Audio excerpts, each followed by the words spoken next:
Hello everyone, good evening. My name is Kiran. Welcome back to my channel. In this video we're going to talk about mechanism of opening and closing of stomata. Stomata की का बंद होना या उसका खुलना किन factors के ऊपर depend करता है. तो हमारी बुक कहती है कि the opening and closing of stomata and even widening and narrowing, यानी कि स्टोमेटा का खुलना बंद होना, उसका जो वाइडनेस है उसका कम ज़्यादा होना, ये सारी चीज़ें डिपेंड करती हैं सेल की टर्जिडिटी पे.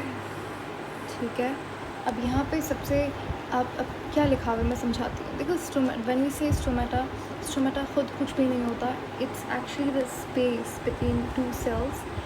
दो सेल्स होते हैं जिनको गार्ड सेल कहा जाता है. इन दोनों सेल्स के दरमियान में जो स्पेस बनती है, जब ये दो सेल्स आपस में अलग होते हैं, तो ये जो स्पेस है इसको स्टोमेटा कहा जाता है. इस ओपनिंग को स्टोमेटा कहा जाता है. ठीक है, बेसिकली इसको स्टोमेटा कोर कहते हैं, और ये जो पूरा स्ट्रक्चर है इसे आप स्टोमेटा कहते हैं.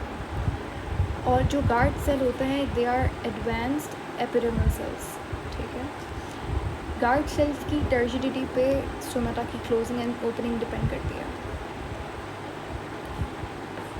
सही है. टर्जिडिटी का मतलब ये है कि गार्ड सेल्स के अंदर कितना पानी है.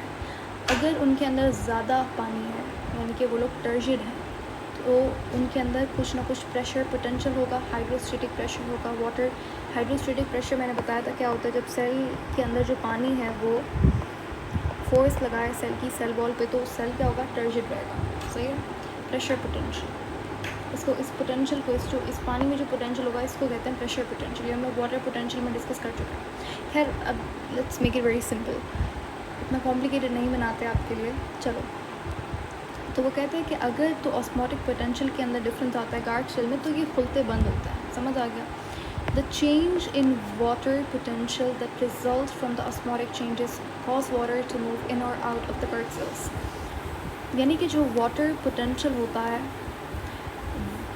वो बनता है कैसे, जब गार्ड सेल्स के अंदर जो पानी होता है उसके अंदर कोई भी ऑस्मोटिक चेंज आ गया. पानी ज़्यादा है तो वाटर पोटेंशियल ज़्यादा होगा. पानी कम है तो वाटर पोटेंशियल कम होगा.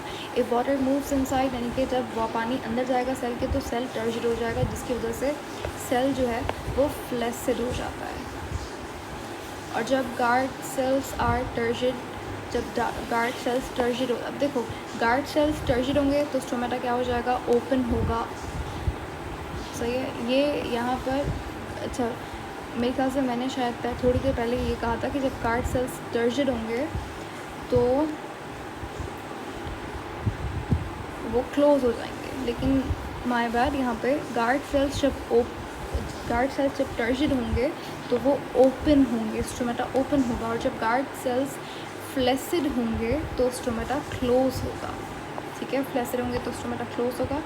और ये टर्जिड होना, ये फ्लैसिड होना, ये वाटर की मूवमेंट पे डिपेंड करता है. An exchange must take place between the guard cells and surrounding mesophyll and epidermal cells. ठीक है, ये वाटर का जो मूवमेंट है ये बेसिकली कहाँ पे हो रही है, गार्ड सेल और जो आसपास इसके पड़े हुए मेसोफिल सेल्स उनके दरमियान में हो रहा है. तो वही opening and closing of stomata depend करती है टर्जिडिटी ऑफ गार्ड सेल्स पे. और भी फैक्टर्स हैं जो यहाँ पे इन्होंने मेंशन नहीं किए, जैसे कि पोटेशियम आयन हो गया. ठीक है, आयन्स की मूवमेंट पे भी डिपेंड करती है. और एटमॉस्फेयर के अंदर कितनी कार्बन डाइऑक्साइड है तो उस पर भी डिपेंड करती है opening and closing of stomata.